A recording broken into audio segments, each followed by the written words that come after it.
Muy bien. Bueno, nuevamente buenos días a todos y con buen ánimo y buena disposición, porque cuando se trata de tener la posibilidad de escuchar y estudiar juntos la palabra de Dios, eso es un privilegio enorme que tenemos que siempre tener presente de considerar. El creador del universo se ha manifestado a sí mismo de muchas maneras, a través de su palabra, a través de los hombres y mujeres de Dios que ha levantado a través de la historia, pero la mayor manera en la que se manifestó Dios y su amor es a través de su Hijo Jesucristo. Es para nosotros un privilegio que el creador del universo se haya referido a nosotros y nos haya permitido conocerle y nos haya permitido tener una manera de llegar a él. Esta mañana vamos a ir juntos al Evangelio según San Mateo. El Evangelio según San Mateo, y desde el capítulo 1 vamos a comenzar.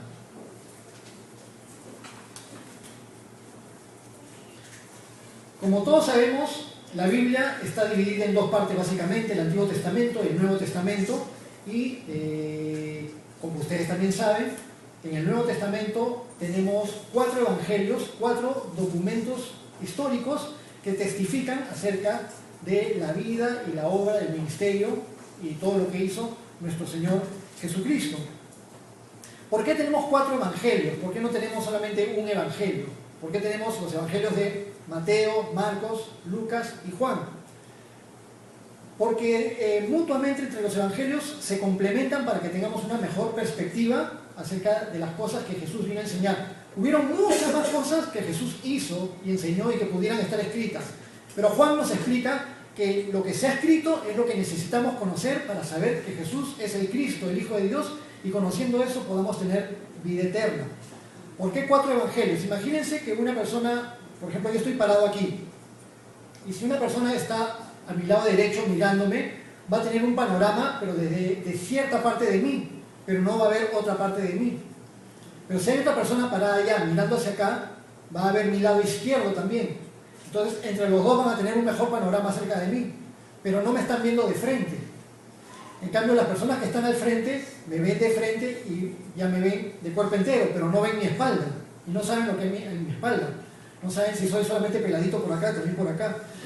Entonces, para ver completo, alguien más a la espalda y ya tienes el panorama completo. Algo así parecido es el tema de los 4 evangelios.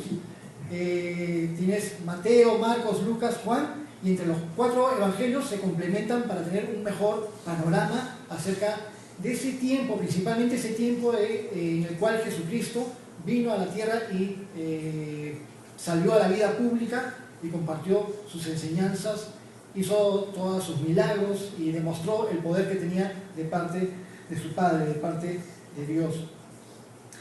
El Evangelio de Mateo es el primero que se encuentra en el Nuevo Testamento, pero no significa que haya sido el primero que fue escrito. Pero lo resaltante de este Evangelio, junto con otros, es que fue escrito por Mateo, quien fue miembro del equipo que trabajó con Jesús y que estuvo con Jesús durante 3 años. Mateo era uno de los 12 apóstoles, también conocido como Leví, el publicano, el cobrador de impuestos.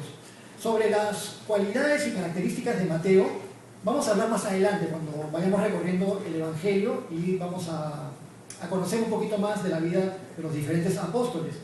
Pero basta mencionar quién era Mateo en este caso. Pero Mateo en su Evangelio hace un mayor énfasis con respecto a todas las profecías del Antiguo Testamento que se han cumplido en Jesucristo.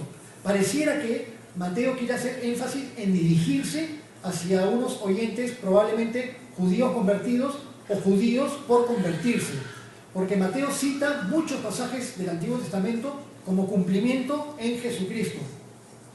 Además de eso,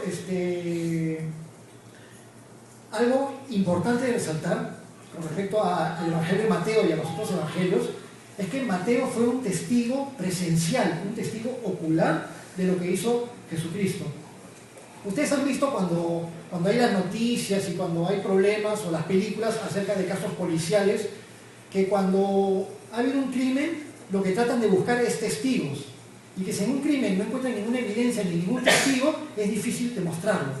Pero cuando en una circunstancia tienes testigos oculares que vieron las cosas y que testifican acerca de lo que pasó, entonces a eso se le da mucho peso que tome en cuenta el juez para tomar una sentencia o para tomar una decisión.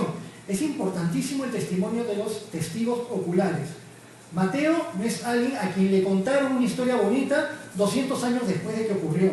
Mateo es alguien que estuvo allí, convivió con Jesucristo, estuvo 3 años con Jesucristo, vio los eventos con sus propios ojos y fue testigo de muchas de las cosas que sucedieron ahí.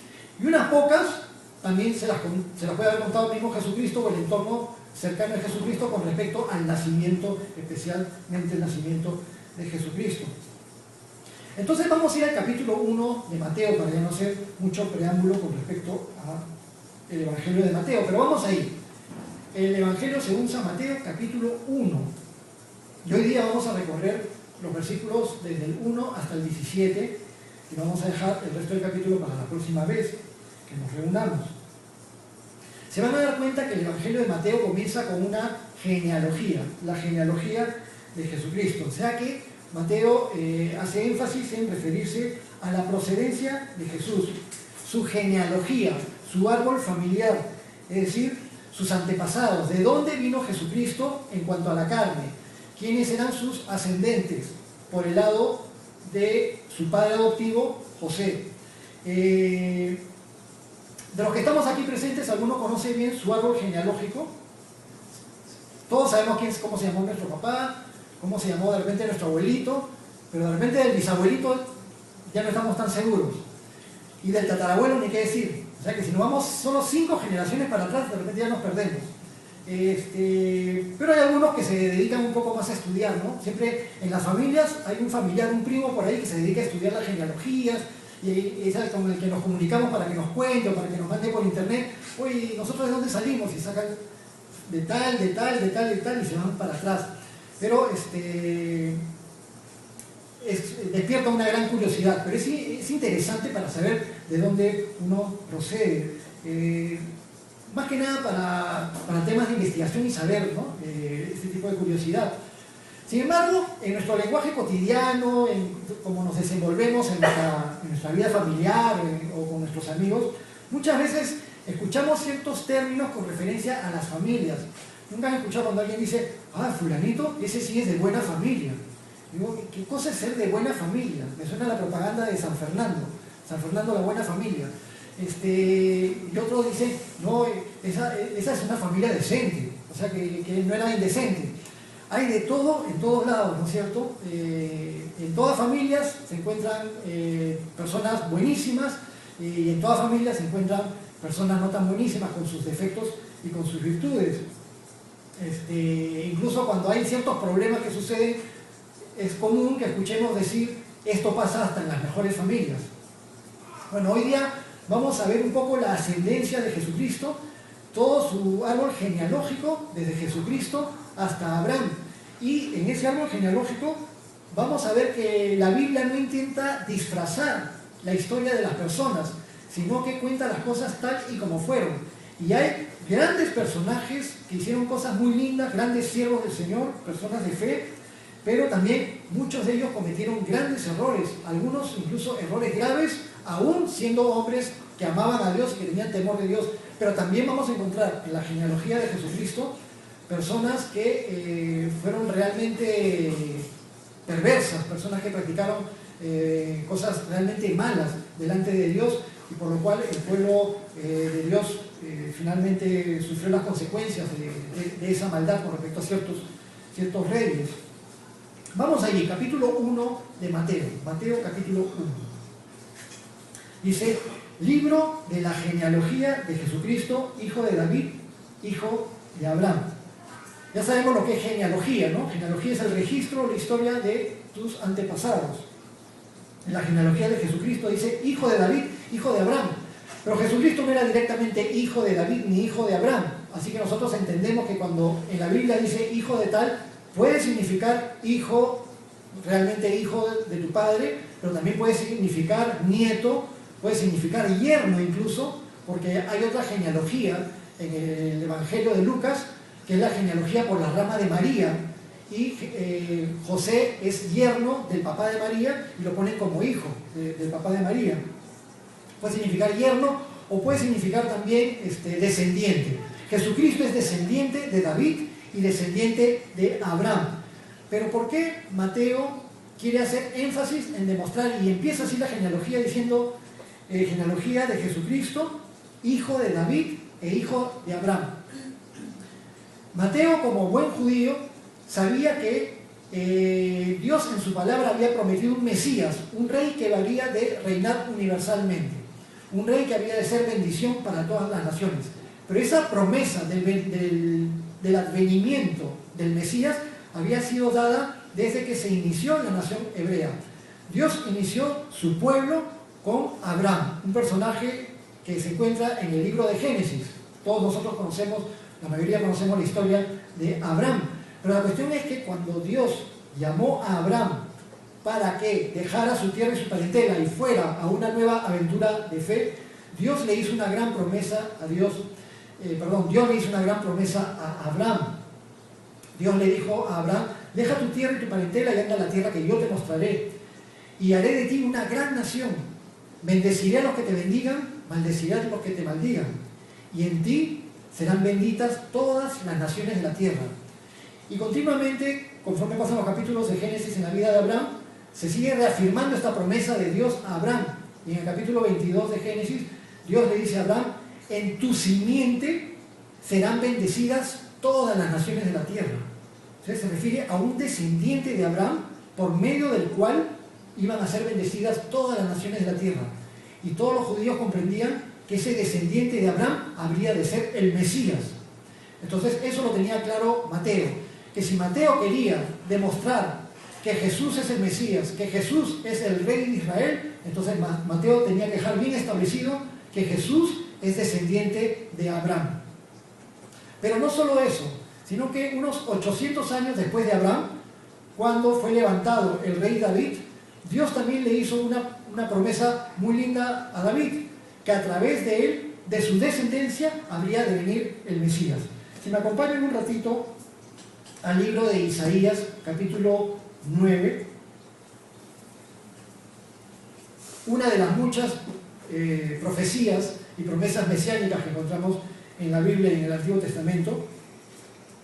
Isaías capítulo 9, versículo 6 dice: porque un niño nos es nacido, hijo nos es dado, y el principado sobre su hombro, y se llamará su nombre admirable, consejero, Dios fuerte, Padre eterno, príncipe de paz. Lo dilatado de su imperio y la paz no tendrán límite, sobre el trono de David y sobre su reino, disponiéndolo y confirmándolo en juicio y en justicia desde ahora y para siempre. El celo de Jehová de los ejércitos hará esto. Entonces, Mateo también tenía la certeza, y al igual que todos los judíos, de que el Mesías, el rey de Israel, el rey de los judíos, tenía que ser descendiente de David, heredero del trono de David, y también tenía que ser descendiente de Abraham. Así que ahora empieza la genealogía, así, yendo uno por uno a través de todos estos personajes, desde Abraham, el iniciador del pueblo hebreo, hasta David, y de ahí hasta los tiempos de José.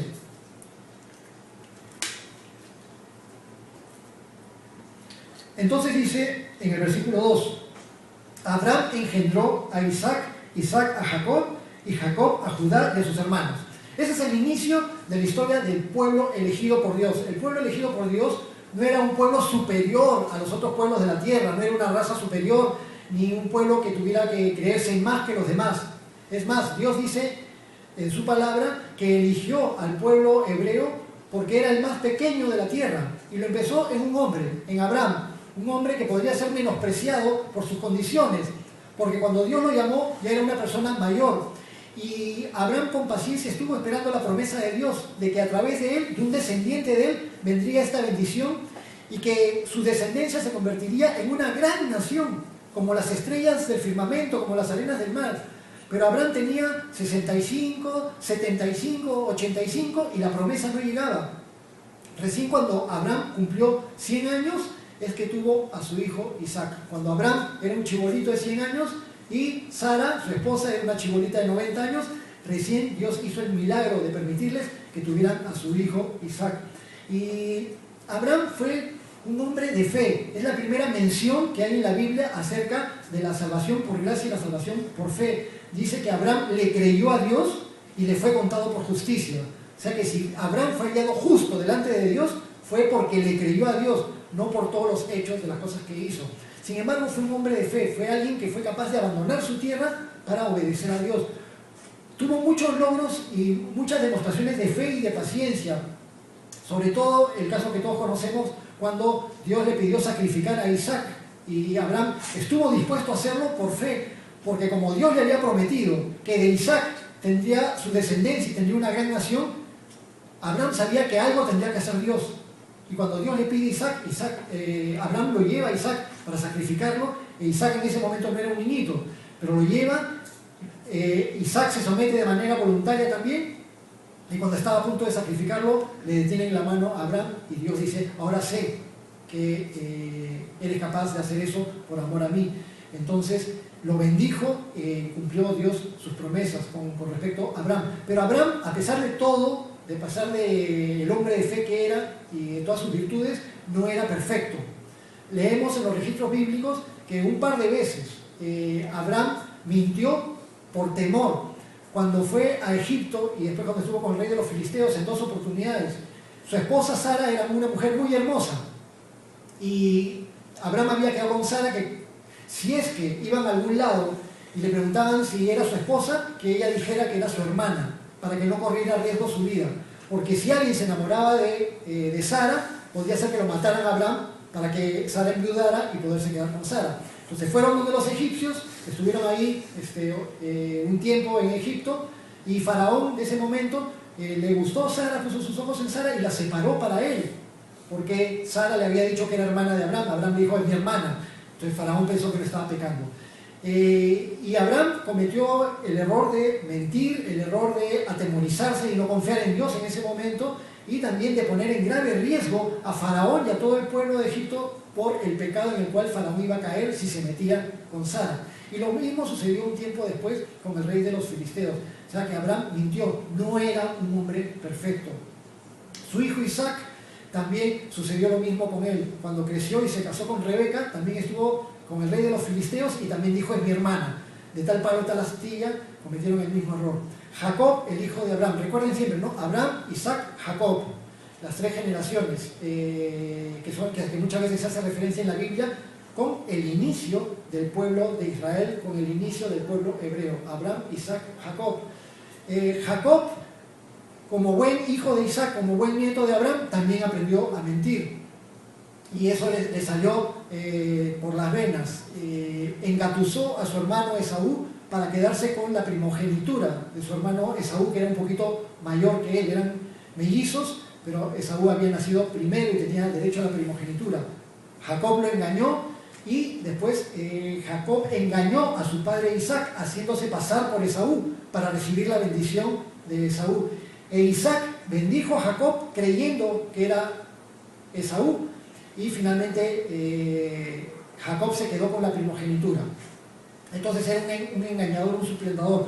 Pero la cosa no quedó allí, sino que sufrió las consecuencias, porque después, cuando Jacob se apartó y vivió un tiempo con su suegro también lo estuvo engañando para que se quede y trabaje más años, y total que Jacob se quedó trabajando como 21 años para su suegro, y sufriendo ciertas penurias por causa del engaño que experimentó en él mismo, pero él mismo también había sido engañador. Y pasó por muchas circunstancias muy lindas y por muchas circunstancias muy difíciles, que es cuando ya nosotros podamos leer en cualquier momento el libro de Génesis, ¿no? Y es bueno que cada uno de ustedes en sus casas lean la historia de todos estos personajes, de Abraham, de Isaac y de Jacob. Pero recordemos esto, que Jesucristo hizo referencia a que cuando Moisés tuvo la visión de la zarza ardiendo y Dios se le apareció a Moisés, Dios le dijo, yo soy el Dios de Abraham, de Isaac y de Jacob. Y Jesús dijo, y Dios es Dios de vivos y no Dios de muertos. El Dios de Abraham, de Isaac y de Jacob. Es decir, estos 3 personajes con los cuales se inició el pueblo de Israel eran aquellos que estaban sometidos a este Dios creador del universo. El Dios de Abraham, el Dios de Isaac, el Dios de Jacob. Un Dios personal. ¿Quién es Dios para nosotros? ¿Un ser supremo que existe allá? ¿O es nuestro Dios? Así como Dios dijo, yo soy el Dios de Abraham, de Isaac y de Jacob, podría Dios decir, yo soy el Dios de Fernando, yo soy el Dios de Ricardo, yo soy el Dios de Alejandro, yo soy el Dios de Rocío, yo soy el Dios de Patti. Dios lo que quiere es ser nuestro Dios personal, no ser un Dios ajeno. Todo el mundo sabe que Dios existe. Satanás también sabe que Dios existe. Pero Satanás no dice, Él es mi Dios. No se somete al señorío de Dios. No lo reconoce como suyo. Entonces, los seres humanos, la gran mayoría, el 90 y tantos % de la población mundial, sabe que hay un ser supremo que ha hecho todas las cosas, pero no lo reconocen como su Dios. Y Dios lo que quiere es eso, que tengamos una relación personal e íntima. Qué buena forma de iniciar el pueblo de Dios, con gente imperfecta, pero con gente que tenía una relación personal con Dios. Sigue el versículo 3, hablando acerca de la descendencia de Abraham. Judá, Abraham, Isaac, Jacob, y Jacob tuvo 12 hijos. Entre los 12 hijos que tuvo Jacob se encuentra Judá. Recordemos que a Jacob en Génesis Dios le cambió de nombre y le puso Israel. Muy bien, han hecho su tarea. Y le puso Israel porque Israel significa Dios lucha. Jacob, que era el suplantador, el engañador, aprendió a ser dependiente de Dios y se convirtió en Israel. Israel tuvo 12 hijos que se convirtieron en las 12 tribus de Israel. Entre esas 12 tribus de Israel, uno de sus hijos se llamaba Judá. Y por la línea de Judá es que viene la línea del Mesías, la línea de Jesucristo, el Hijo de Dios. Entonces, eso está en la genealogía que estamos viendo aquí en el capítulo 1 de Mateo. Judá, dice, engendró de Tamar a Fares y a Zara. ¿Quién era Tamar? Tamar es una mujer mencionada en esta genealogía, pero normalmente en las genealogías antiguas, estamos hablando que esto lo escribió Mateo hace casi 2000 años, y que Mateo tomó las genealogías que se encontraban también en las escrituras escritas más tiempo atrás todavía, hace 3500 años. Y que era peculiar y era extraño que se incluyeran mujeres dentro de una genealogía en sociedades que normalmente eran machistas de por sí. Siempre se consideraba la línea paterna. Fulano, hijo de tal, hijo de tal, hijo de tal, hijo de tal, pero nunca consideraban si era hijo de la mamá o del papá, siempre del papá, por el papá era que venía la línea. De tal manera que si no había papá, si un hombre tenía puras mujeres, se perdía la línea, ¿no?, de herencia, de herederos. Actualmente parece que en la ley peruana ya están permitiendo que cuando registras a un hijo, le puedes poner el apellido paterno o el apellido materno, cualquiera de los dos. Puede ir primero, ya han dado esa libertad. Entonces uno puede ir para arriba por el lado de la madre, por el lado del padre, perdón, ¿no? Pero en esos tiempos no. Era bien raro que en una genealogía figuren nombres de mujeres. Pero en esta genealogía de Jesús no solamente figura el nombre de Tamar, sino que hay el nombre de 5 mujeres que vamos a ver que tienen cualidades muy particulares, por decirlo de cierta manera. En el caso de Tamar, Tamar no era esposa de Judá. Judá ya era viudo y Judá había tenido 3 hijos, Onán y Sela. Y de los hijos de Judá, Tamar fue esposa del primogénito de Judá, de Pero dice la historia en la Biblia, en Génesis, que el hijo de Judá, había sido malvado y no había sido agradable delante de Dios y Dios le quitó la vida. Entonces falleció y Tamar se quedó viuda. Y de acuerdo a las costumbres de varios pueblos en esa época, y una costumbre que después incluso se puso también en la ley de Moisés posteriormente, cuando una mujer enviudaba y se había quedado sin descendencia, no había tenido hijos, entonces un pariente cercano, el pariente más cercano del esposo fallecido, del difunto, debía hacerle descendencia a la mujer de su prójimo, a la mujer de su hermano, de su primo, según tuviera la cercanía. Entonces, el pariente más cercano que podía darle descendencia a Tamar era el hermano de que se llamaba Onán, el segundo hijo de Judá, Onán y Sela el tercero.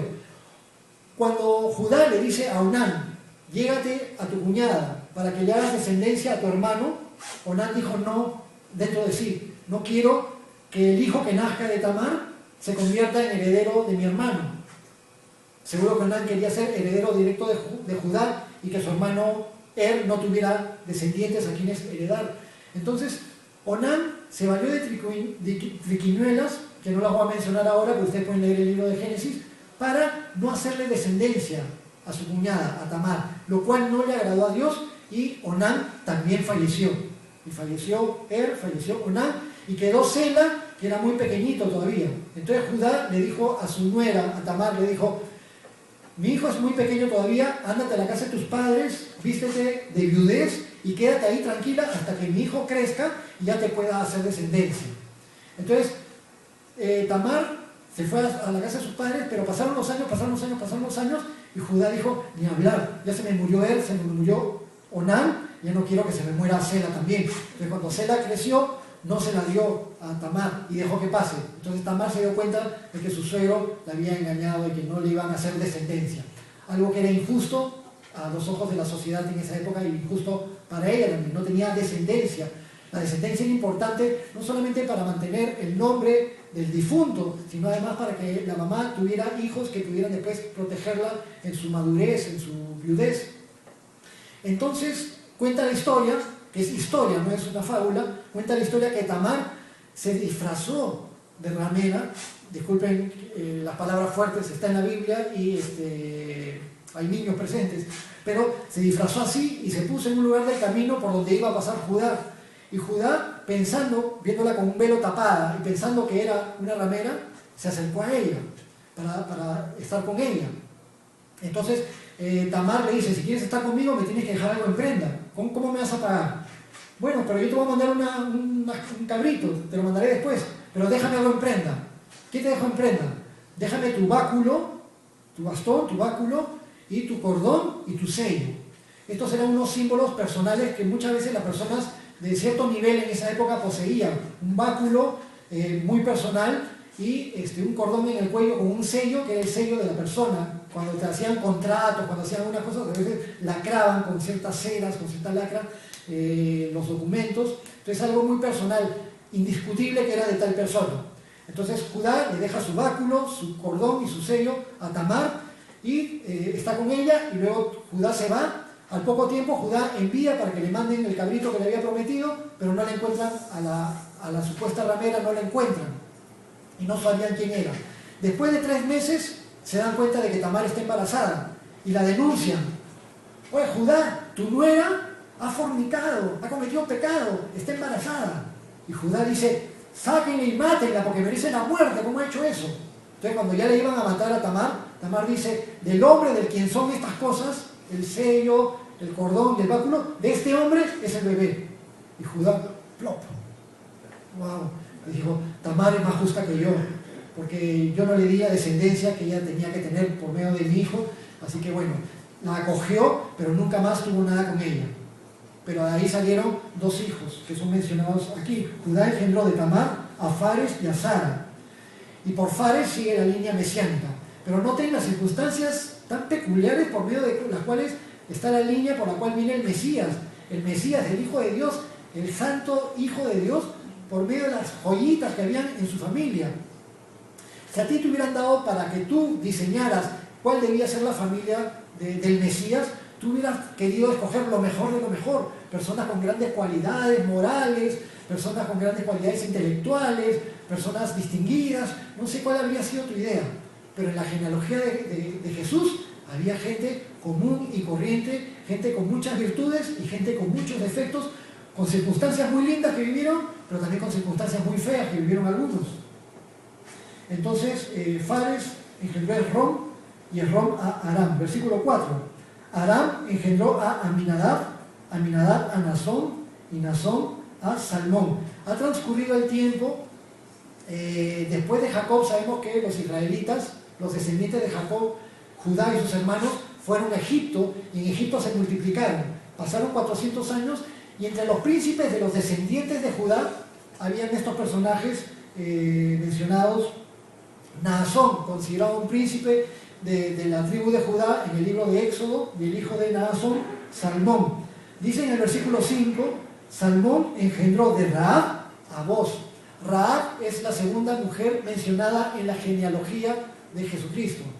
Y diríamos, conociendo quién fue Tamar y ahora conociendo quién fue Rahab, porque creo que casi todos saben quién fue Rahab, Diríamos, qué bonita familia, qué bonita familia. ¿Alguna vez han escuchado eso? Qué bonita familia. Una serie antigua, ¿no?, que daban en televisión. Pero viendo después las personas que hay, las cosas que suceden en la genealogía de Jesucristo, ya no diríamos qué bonita familia, diríamos, wow, las cosas que sucedieron. Pero en todo esto nos demuestra la gracia de Dios y el perdón de Dios para con las personas. Como Dios no tacha a nadie, como Dios no anula a nadie por causa de lo que haya hecho, sino que al revés, lo recupera, le da gracia, lo perdona, lo restaura y lo usa grandemente para su gloria, como puede hacer con cualquiera de nosotros. Salmón, versículo 5, engendró de Rahab a Boz. ¿Quién fue Rahab? Cuando los israelitas salieron de Egipto y conduciéndose hacia la tierra prometida, se demoraron 40 años en el desierto hasta que llegaron a la tierra de Moab. Moisés murió, no cruzó la tierra prometida, y Josué se quedó como el encargado de hacer pasar al pueblo a la tierra prometida. Y estando ya en el libro de Josué, nos cuenta la historia, no es fábula ni cuento, nos cuenta la historia que Josué envió 2 espías para que vayan a ver la tierra, para que reconozcan la tierra. Y estos 2 espías cruzaron el Jordán y reconocieron y entraron a Jericó. Y en Jericó dice, se alojaron en la casa de Rahab la ramera. Y mencionan a Rahab la ramera en ese pasaje y después mencionan a Rahab la ramera más adelante. La cuestión es que los 2 espías se alojaron allí, pero cuando los reyes y los gobernantes del pueblo se enteraron de que habían 2 hombres de los israelitas que habían venido a la casa de Rahab, vinieron a buscarlos y Rahab los escondió.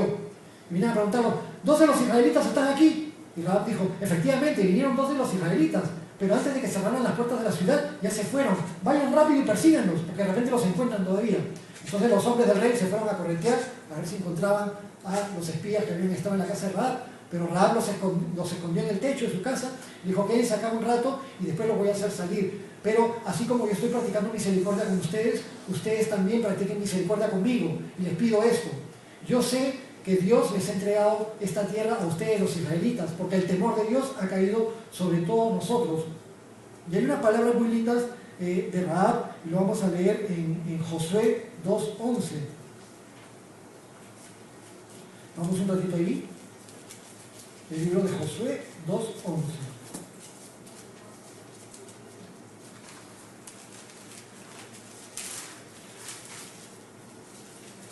Josué 2:11,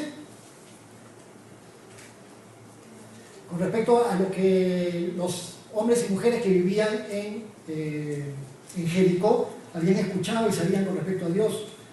Dice Rahab, oyendo esto, Josué 2:11, oyendo esto ha desmayado nuestro corazón, no ha quedado más aliento en hombre alguno por causa de vosotros, porque Jehová vuestro Dios es Dios arriba en los cielos y abajo en la tierra. Os ruego ahora que me juréis por Jehová, que como he hecho misericordia con vosotros, así la haréis vosotros con la casa de mi padre, de lo cual me daréis una señal segura. Y que salvaréis la vida de mi padre, y a mi madre, y a mis hermanos y hermanas, y a todo lo que es suyo, y que libraréis nuestras vidas de muerte. Pero miren qué lindas las palabras de Rahab, la ramera, en el versículo 11. Porque Jehová vuestro Dios es Dios arriba en los cielos y abajo en la tierra. Los que vivían en Jericó eran pecadores, eran cananeos, tenían prácticas paganas, prácticas pervertidas junto con todos los cananeos, pero habían escuchado lo que Dios estaba haciendo con los israelitas y cómo los había sacado con gran poder de Egipto, cómo había abierto las aguas del Mar Rojo, los israelitas habían atravesado y estaban viniendo, y sabían que eso venía de parte de Dios. Y una mujer con una moral dudosa, con un estilo de vida que era lo más bajo dentro de una sociedad y dentro de lo más bajo de una ciudad, esa mujer reconoce y dice, porque Jehová es Dios arriba en los cielos y aquí en la tierra. Y esa mujer reconoció a Dios. Y por causa de reconocerlo y por causa de esconder a los espías, protegerlos, y después dejarlos salir por la ventana que estaba en el muro de la ciudad y lograron escapar, fue que cuando conquistaron Jericó los israelitas en el capítulo 6, destruyeron toda la ciudad completa, pero preservaron la vida de Rahab, de su papá, de su mamá, de sus hermanos y todo lo que había en su casa por la gracia de Dios, y fue salvada y fue añadida al pueblo de Israel. Y tan añadida fue que no se olvidaron por completo de que antes había sido Rahab la ramera. Pero nosotros siempre que hablamos de la Biblia, que hablamos de Josué, siempre mencionamos que Rahab la ramera, que Rahab la ramera. Qué fea forma de tener fama históricamente. No creo que para Rahab sea nada agradable que la recuerden de esa manera. Cuando vayamos al cielo, no le van a decir, oye, tú eres Rahab la ramera, la ex ramera, en todo caso.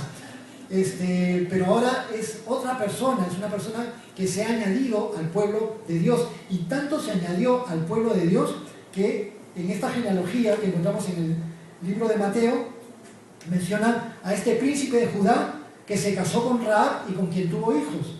Salmón engendró de Rahab a Booz.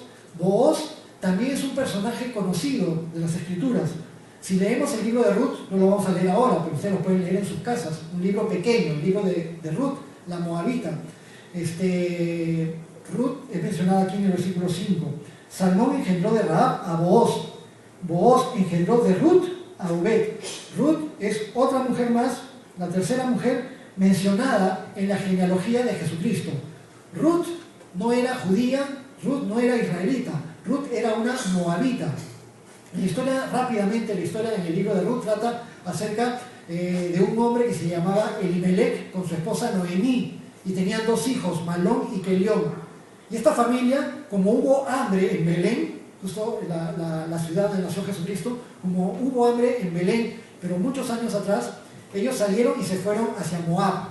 En Moab estuvieron viviendo y Elimelech consiguió esposas para sus dos hijos. Una esposa se llamaba Ruth y la otra se llamaba Orfa. Pero sucedió que Elimelech murió. Y también murieron los dos hijos de Elimelech, Malón y Kelión. De tal manera que Noemí se quedó viuda y se quedó sin hijos. Y le embargó la amargura y la tristeza.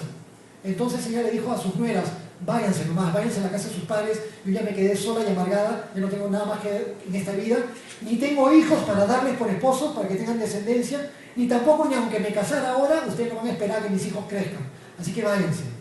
Pero Ruth insistió en que no se quería ir, pero a la insistencia de Noemí, Orfa terminó yéndose, con lágrimas, llorando, abrazó a su suegra y se fue. Pero Noemí le insistió a Ruth, le dijo, déjame mi amargura, déjame sola, déjame ya, anda, haz tu vida, tú eres joven, puedes rehacer tu vida.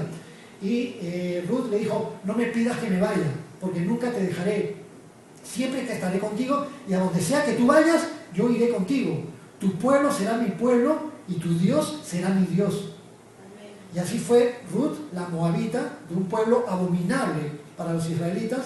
Ruth, la moabita, siguió a Noemí hasta Belén. Y en Belén está la historia linda, una historia de amor linda, en el libro de Ruth, como Ruth se conoce con Booz, que era un pariente cercano de ellos y que la podía redimir, y que efectivamente la redimió. Booz se casó con Ruth, y producto de su amor nació Obed. Y sigue en el versículo 5 mencionando, y Obed a Isaí. Entonces, Isaí es conocido porque era el papá del rey David. Menciona en el versículo 6, Isaí engendró al rey David. Quiere decir que David era nieto de Ruth, la moabita, y era bisnieto de Rahab. Así que cuidado con lo que digan de Rahab cuando vayan al cielo, ¿no? Era su bisabuelita del rey David. Y mencionan en la genealogía, hemos llegado así desde Abraham, uno a uno, yendo por el tiempo, hasta David. De Abraham a David hay más o menos un lapso de 800 años de tiempo. Imagínense todas las personas registradas. Si cualquiera de nosotros busca sus genealogías, ¿a qué año llegará? A los años 1940, a los años 1900, 1850. Un primo de mi familia llegó a remontarse como hasta el año 1700 por el lado de mi mamá. Y un primo de la familia por el lado de mi papá llegó hasta el año 1500. O sea que casi 500 años de historia.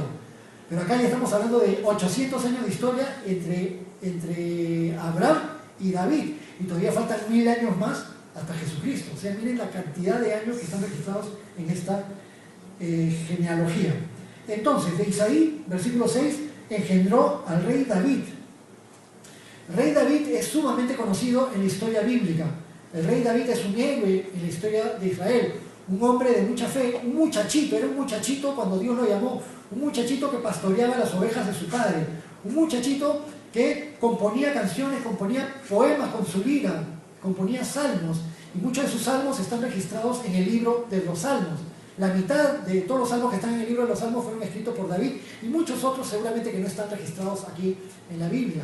Pero era un muchacho con un corazón con el que amaba tanto a Dios y se relacionaba de una forma tan personal con Dios, que le cantaba poemas a su creador. Y el creador se sentía tan agradado con David que cuando Dios descartó al primer rey de Israel, que fue Saúl, cuando Dios lo descartó, Dios dijo, ya me conseguí a alguien que tiene el corazón conforme al mío. Y David es conocido como un hombre que tiene el corazón conforme al corazón de Dios. Qué tal manera de amarse, de tener comunión, de compenetrarse en una relación real, no en una relación religiosa, no en una relación ceremonial, sino en una relación de amor entre David y su creador, el creador y David. Pero a pesar de todo esto y a pesar de los eventos heroicos que hizo David, porque todos conocemos la historia de David, todos sabemos cómo se enfrentó heroicamente a Goliat, siendo un muchacho con la armadura de Saúl encima suyo, que le pesaba tanto que se la tuvo que quitar para enfrentar a Goliat, y Goliat, que era un gigante que medía 3 metros con 45 centímetros, David físicamente y humanamente hablando no tenía absolutamente ninguna posibilidad de enfrentarse a Goliat, pero lo hizo, se enfrentó a Goliat. Pero hay unas palabras registradas en la Biblia, y vamos a ir un ratito a 1 de Samuel, capítulo 17. Ustedes han estado estudiando 1 y 2 de Samuel, que eran las reuniones de oración, ¿no? Entonces vamos a recordar un poquito de eso. 1 de Samuel, capítulo 17, cuando David enfrenta a Goliat.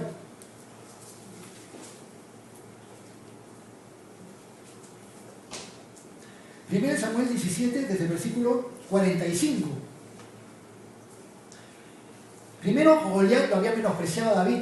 ¿Quién me han mandado una pulga muerta para que me ataque a mí? ¿Yo qué soy para que me manden a un muchachito a que se enfrente conmigo? Y le dice, te voy a matar, le dice Goliat, te voy a destrozar y tu carne se la voy a dar a los pájaros y a los perros del campo.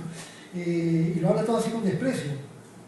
Pero en el versículo 45, 1 Samuel 17, 45, dice, entonces dijo David al filisteo, tú vienes a mí con espada y lanza y jabalina, mas yo vengo a ti en el nombre de Jehová de los ejércitos, el Dios de los escuadrones de Israel, a quien tú has provocado. Jehová te entregará hoy en mis manos y yo te venceré y te cortaré la cabeza y daré hoy los cuerpos de los filisteos a las aves del cielo y a las bestias de la tierra, y toda la tierra sabrá que hay Dios en Israel. ¿Hay Dios en Israel? Amén. ¿Hay Dios en Perú? Amén. ¿Hay Dios en Calvary Chapel Miraflores? Amén. Hay muchas cosas a las cuales nos enfrentamos, pero Dios no quiere que nos sintamos confiados de nuestros recursos y de nuestras fuerzas, sino del poder sobrenatural de Él. Y si Él es el que nos respalda, el Señor va a hacer cosas maravillosas y grandes a través de nosotros, si es que nos dejamos usar, así como Dios usó a este muchachito David. Y conocemos la historia. David venció a Goliat de manera sobrenatural, lo venció y tuvo una gran victoria. Y David llegó a ser de un pastorcito a ser rey sobre Israel. Fue muy bendecido por Dios. Pero la Biblia no disfraza la vida de las personas. Y en la Biblia se nos dice que David cometió un error gravísimo. Cuando David ya había avanzado un poco en años, en los tiempos que los reyes solían salir a la guerra, David, en lugar de salir, se quedó en su casa. Y en su casa se estuvo paseando por la azotea. Y en eso que se paseaba por la azotea, estuvo mirando a las casas de los vecinos. Y en eso vio en la casa de un vecino algo que no debía ver. Vio a la esposa de un vecino que se estaba bañando. En la época de David no existía televisión, no existían revistas, ni existía internet. Las cosas malas o la pornografía de esa época era en las azoteas o sapeando en los ríos, cosas así. A veces hay que hablar de temas que son feos, pero son reales y traen desgracia y consecuencias a la vida de las personas. No es algo que así nomás, que no vaya a haber problemas. Sí hubo problemas. Empezó David con los ojos a pecar y pecó desde el techo de su casa. Y luego la llamó para que la traigan a esta mujer, a la esposa de un general que él tenía, un hombre de confianza, Urías, a la esposa de Urías que se llamaba Betsabé. La vio desde el techo de su casa y luego la hizo traer a su casa y estuvo con ella. Y estuvo con ella un buen tiempo hasta que ella salió encinta. Y como ella salió encinta, David quiso encubrir el asunto. Entonces, ¿qué hizo? Mandó llamar al esposo del frente de guerra para que viniera, para que esté con su esposa y para que nadie se dé cuenta que el hijo era de David. Pero este general era tan fiel que dijo, no, todos mis hermanos están en la guerra y yo voy a venir a disfrutar de mi esposa. No, y se quedó durmiendo fuera de su casa.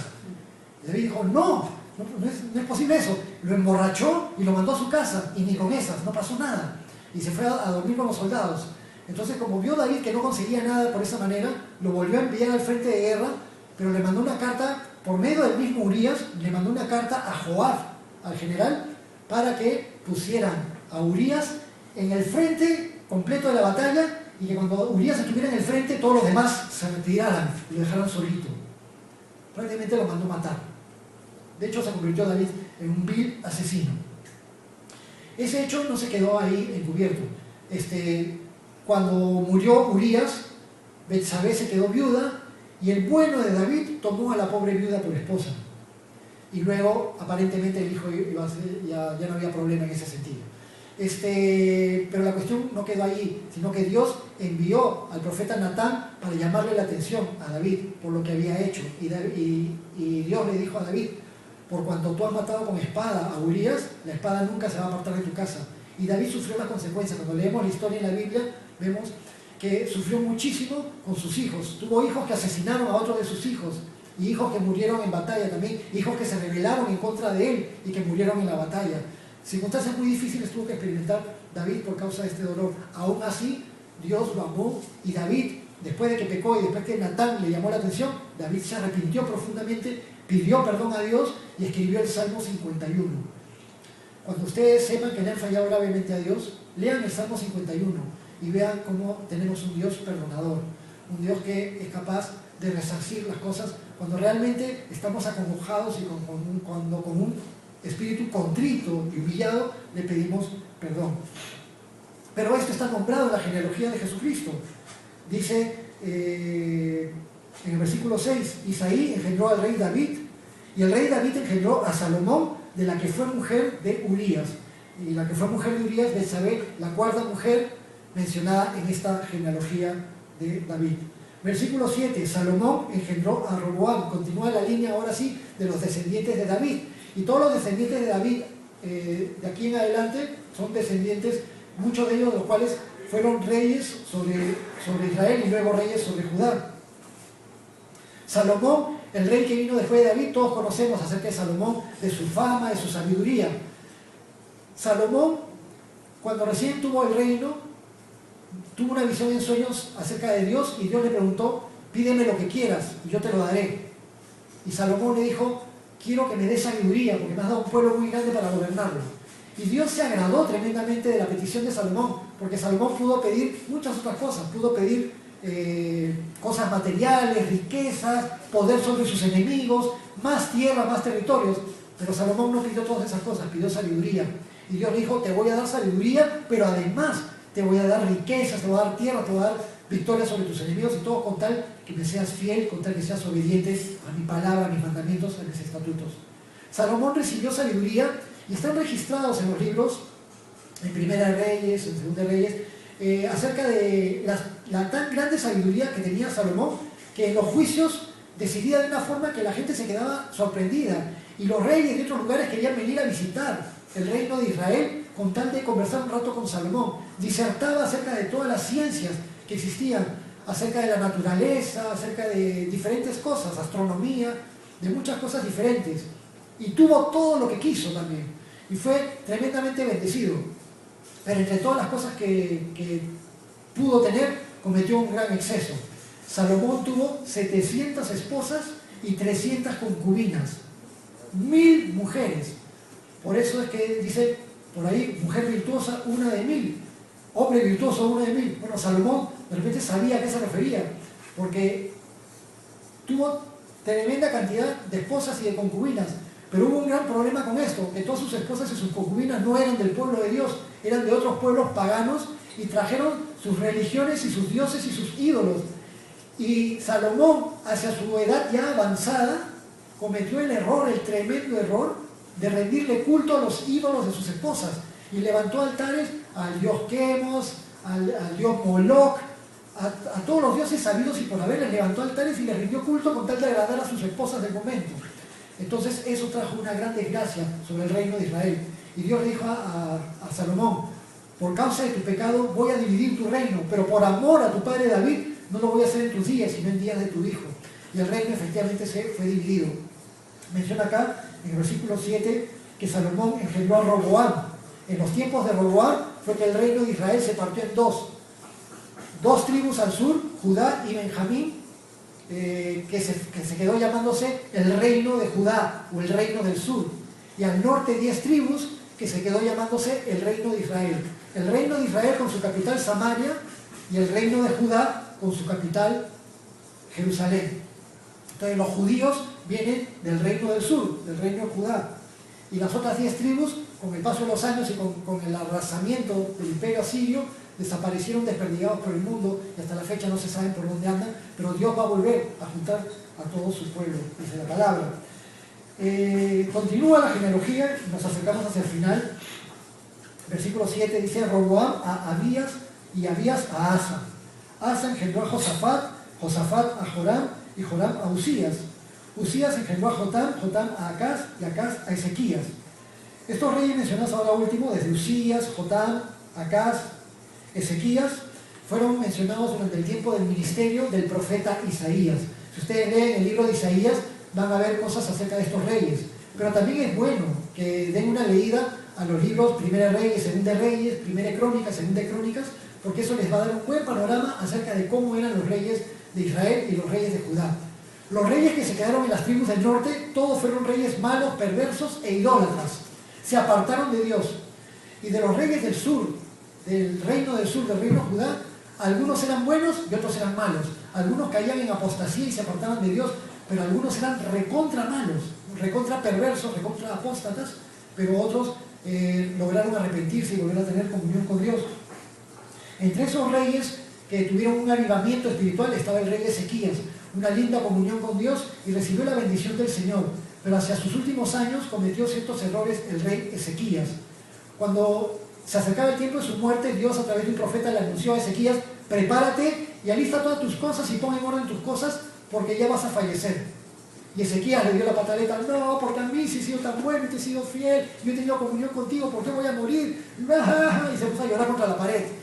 Y Dios le dijo a Ezequías: ya te escuché y te he concedido 15 años más de vida. 15 años más de vida. Pero el problema fue que durante esos 15 años más de vida, Ezequías tuvo un hijo que se llamó Manasés. Y Manasés fue el peor rey de la historia de Judá. El más perverso, el más pervertido y el más sanguinario. Llenó de sangre todo Jerusalén y le rindió culto a todos los dioses, incluido Moloc, que hacía sacrificios humanos con niñitos, con bebitos, que los ponían encima de una estatua ardiendo para que los niñitos se chamuscaran. Ese era el culto al rey Moloc, y hasta en eso lo había permitido Manasés.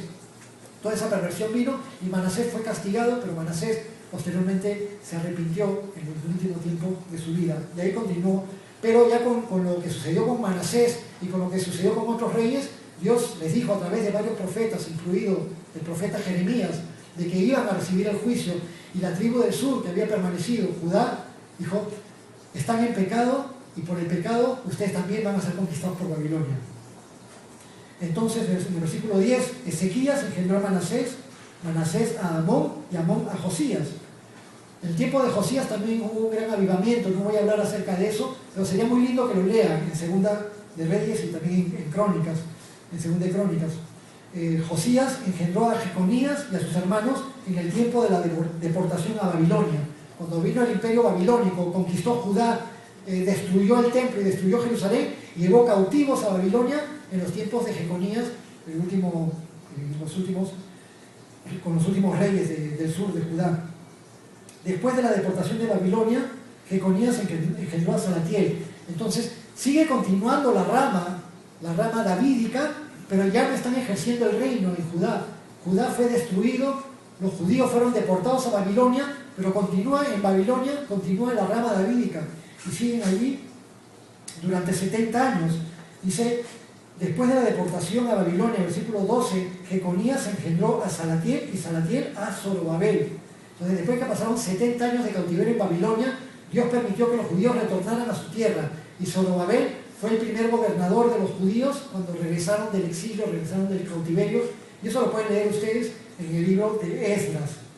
Los libros que les estoy mencionando de repente ya los han leído, pero es bueno siempre en sus devocionales leer los diferentes libros de la Biblia. Y Y luego mencionan del versículo 13 al versículo 16 toda la descendencia de estos reyes durante esos 400 años que transcurrieron desde que se escribió el último libro de la Biblia, o los últimos libros de la Biblia, los últimos libros del Antiguo Testamento, Zacarías y Malaquías. Desde que se escribieron esos dos últimos libros del Antiguo Testamento, pasaron 400 años antes de que se vuelva a manifestar un profeta en Israel. Entonces, estos descendientes de reyes mencionados, en el versículo 13, Zorobabel engendró a Abiud Eliakim, y Eliakim a Azor. Azor engendró a Sadoc, Sadoc a Akim, y Akim a Eliud. Eliud engendró a Eleazar, Eleazar a Matán, Matán a Jacob, y Jacob engendró a José, marido de María, de la cual nació Jesús, llamado el Cristo. Entonces llegan desde Abraham, siguiendo toda la genealogía, hasta David, 800 años, y de David hasta José, 1000 años de tiempo y de generaciones, descritas históricamente, registrados también en otros libros del Antiguo Testamento y ahora rescatados por Mateo en esta genealogía. La genealogía que se encuentra en el libro de Mateo va desde Abraham hasta José, por medio de la familia carnal de José. Pero José fue padre adoptivo de Jesucristo. Pero lo que está demostrando Mateo es que Jesucristo, por ser hijo de José, tenía derecho legal al trono de Israel, al trono de Judá, por la rama mesiánica. José, marido de María, de la cual nació Jesús, llamado el Cristo. Y María es la quinta mujer de esta lista. De María no tenemos nada malo que decir. Una mujer impecable, una mujer maravillosa, una mujer que siendo muy jovencita se sometió al Señor con amor, y que cuando el ángel le anunció la gran misión que iba a tener de recibir al Hijo de Dios en su vientre, ella dijo: he aquí la esclava del Señor, que haga en mí conforme a tu palabra. Y se sometió al señorío de Dios y reconoció que Dios era su Salvador. Entonces María realmente una sierva de Dios ejemplar. Pero sin embargo, cuando María engendró a Jesucristo por medio del Espíritu Santo y salió embarazada, José no sabía todavía que esa era obra del Espíritu Santo, y los demás tampoco sabían. Entonces, cuando María salió embarazada, tuvo un tiempo muy difícil, cuando todo el mundo creía que ella había sido adúltera, que ella se había metido con otra persona, que le había sido infiel a su prometido, a José. Pero después José recibió la confirmación en sueños y la tomó por esposa. Pero el estigma de que María había tenido un hijo de manera ilícita continuó durante mucho tiempo. Probablemente incluso hasta cuando Jesús era adúltero, cuando Jesús era adulto. Borrón y edición en el video. Cuando Jesús era adulto y estaba discutiendo con los fariseos, y Jesús les dijo: ustedes no son hijos de Abraham. Pero los fariseos y los judíos, discutiendo con Jesús, le decían: nosotros no somos hijos de fornicación. Entonces como que le están diciendo a Jesús: tú sí eres hijo de fornicación, nosotros no. Entonces como que le están diciendo que Jesús tenía una mala procedencia. Están cuestionando la moralidad de su madre en el Evangelio de Juan. Creo que sí se puede editar. Pero tenemos en esta lista a 5 mujeres, lo que normalmente no sucedía en las genealogías. 5 mujeres, algunas con una procedencia muy difícil, pero que fueron rescatadas por Dios y muy usadas por Dios para que por medio de su línea viniera aquel que sería el Mesías, aquel que sería el rey de los judíos y el rey del universo, el Hijo de Dios. Si tú tuvieras que escoger personas para que naciera el Hijo de Dios, de repente escogerías a otro tipo de personas, pero Dios le agradó hacerlo de esta manera. En la línea del Mesías está Rahab, en la línea del Mesías está Tamar, está Betsabé, está Ruth y está María, y junto con otros personajes extraordinarios, pero también personajes que dejan mucho que desear. Y termina esta sección que vamos a estudiar el día de hoy con el versículo 17. De manera que todas las generaciones desde Abraham hasta David son 14, desde David hasta la deportación de Babilonia, 14, y desde la deportación de Babilonia hasta Cristo, 14 generaciones. Entonces, tenemos estas 2 genealogías. Una en el libro de Mateo, que es la genealogía de la familia de José. Pero en el Evangelio de Lucas, si lo pueden curiosear ustedes, está la genealogía de María, pero se remonta hasta Abraham. Empieza con el papá de María, pero lo mencionan como padre de José, es decir, suegro de José. Y se van con el papá de María, que se llamaba Elí, y se van desde Elí hacia atrás, hacia David, hasta Abraham, y de Abraham se van hasta Adán. Así que la genealogía en el Evangelio de Lucas se va hasta Adán, que son como 2000 años más antes que Abraham. Es decir, lo que tenemos de Jesucristo es algo extraordinario. Es una genealogía que recurre 4000 años. Eso no lo tiene ningún personaje en la historia de la humanidad. Y por eso podemos afirmar con toda seguridad que Jesucristo es el personaje más histórico y más real que existe en la historia de la humanidad. De los tiempos de Cristo, de los tiempos antiguos, de los tiempos de hace 2000 años atrás, no existe personaje más histórico, registrado en varios libros, aparte de los 4 evangelios, 23 libros más en el Nuevo Testamento que dan testimonio de Jesucristo, y aparte de muchos escritos más de la época, testimonios históricos de historiadores judíos romanos, Josefo y otros, que registran la existencia de Jesucristo. Pero podemos confiar en que todo lo que nos dice la Biblia acerca de Jesús es real. Dios utilizó seres humanos comunes y corrientes, algunos con una gran fe, algunos grandes siervos, pero otros con debilidades y errores. Y Dios se glorificó en todos ellos. Si Dios pudo usar a personajes como Abraham, que mintió, como Jacob, que suplantó, como David, que fue adúltero y que además fue asesino y que después fue restaurado, y si Dios pudo usar a todo este tipo de personas como Rahab, como Tamar, una pregunta, ¿Dios nos puede usar a nosotros? ¿Qué hace falta para que Dios nos use? Disposición, ¿no? Entrega total y disposición incondicional, y el Señor se va a glorificar en cada uno de nosotros. Abraham obedeció a Dios y Dios trajo bendición a su vida. Obedecer a la voz de Dios trae bendición a tu vida y a la de los demás. Rahab recibió el testimonio de lo que Dios estaba obrando poderosamente con los israelitas. Si tú permites que Dios obre poderosamente en tu vida, eso va a impresionar también a los demás, y Dios va a poder tocar la vida de otras personas si tú te dejas utilizar. Y cuando Dios haga grandes maravillas en tu vida, como yo sé que Dios ha hecho grandes maravillas en la vida de muchos de ustedes, entonces déjenos saber y den testimonio, porque muchas personas van a ser tocadas también, y Dios puede utilizarlos para tocar el corazón de muchos, así como Dios tocó el corazón de Rahab con el testimonio de los israelitas. Dios nunca desampara a los que permanecen fieles a Él. Y así como Ruth permaneció fiel a su suegra y siguió a su suegra y se añadió al pueblo judío, al pueblo de Israel, y aceptó a Dios como Dios y entregó toda su vida y permaneció fiel, y Dios bendijo esa vida, la vida de Ruth, entonces Dios siempre va a ser fiel con aquellos que permanecen fieles a Él. Jesucristo nos dice en Apocalipsis: sé fiel hasta la muerte y yo te daré la corona de la vida. Lo mejor está por venir, lo mejor está por venir. Sé fiel hasta la muerte. No nos salvamos con nuestros recursos, nos salvamos con el poder de Dios. De Dios es la batalla y Él vence al enemigo.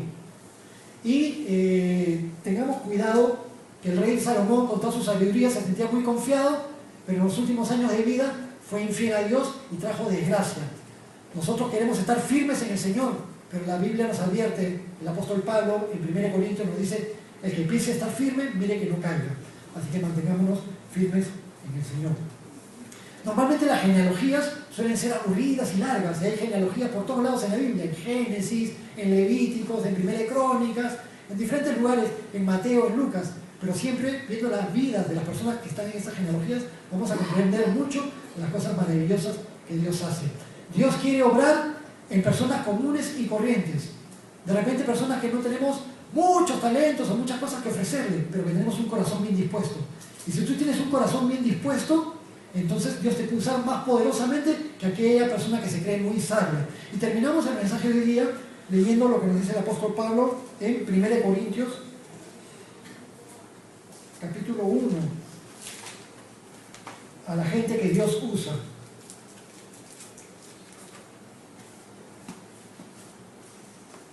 Primera Corintios capítulo 1, versículo 26. La gente que Dios usa. Pues mirad, hermanos, 1 Corintios 1, 26. Pues mirad, hermanos, vuestra vocación, que no sois muchos sabios según la carne, ni muchos poderosos, ni muchos nobles, sino que lo necio del mundo escogió Dios para avergonzar a los sabios, y lo débil del mundo escogió Dios para avergonzar a lo fuerte, y lo vil del mundo y lo menospreciado escogió Dios, y lo que no es, para deshacer lo que es, a fin de que nadie se jacte en su presencia. Y en el versículo 31 dice, ¿para qué? Como está escrito, el que se gloría, gloríese en el Señor. Amén. Oramos. Amado Padre, te damos gracias por darnos este privilegio, este lujo de poder recibir tu palabra, poderla compartir con libertad en un sitio cómodo. Y mientras en muchos lugares en el mundo actualmente los cristianos están siendo perseguidos, en muchos lados están siendo ajusticiados, en muchos lados se están matando cristianos, en otros lugares del planeta, tú nos permites acá en el Perú que todavía podamos compartir tu palabra de manera libre. Ayúdanos, Señor, a apreciar esto que nos das. Ayúdanos, Señor, a apreciar el alimento espiritual con el cual tú nos estás nutriendo. Y ayúdanos, Señor, a que cuando recibamos tu palabra no solamente seamos oidores, no solamente seamos personas que conocemos lo que tú has dicho, sino que aprendamos a ser obedientes y temerosos de ti, pero no temerosos con miedo, sino temerosos de respeto, de reverencia y de amor. Te damos gracias, Señor, toca nuestras vidas y úsanos para tu gloria, así como usaste a todos estos personajes que hemos nombrado el día de hoy, desde Abraham hasta José, el esposo de María y la misma María. A todos ellos los usaste grandemente y te glorificaste. Te pedimos, Señor, que nos uses a nosotros. Pero no queremos que nosotros seamos glorificados, sino que tú seas glorificado, que tu Hijo Jesucristo sea glorificado a través de nosotros. Te bendecimos, Señor, y pedimos todas tus bendiciones aquí para Calvary Chapel Miraflores, pero también, Señor, para todas las Calvary Chapels que están en las diferentes partes de Lima, del Perú y del mundo. Pero también, además, Señor, bendice a todo tu pueblo, a todas las iglesias cristianas que están en diferentes partes del Perú y del mundo. Todos aquellos que predican de tu amor, que predican de tu salvación, que predican que hay una esperanza, que el mundo necesita de ti. Y realmente el mundo necesita de ti y nosotros también. Te damos gracias, Señor. Todo esto te lo pedimos en el nombre de tu Hijo Jesús. Amén.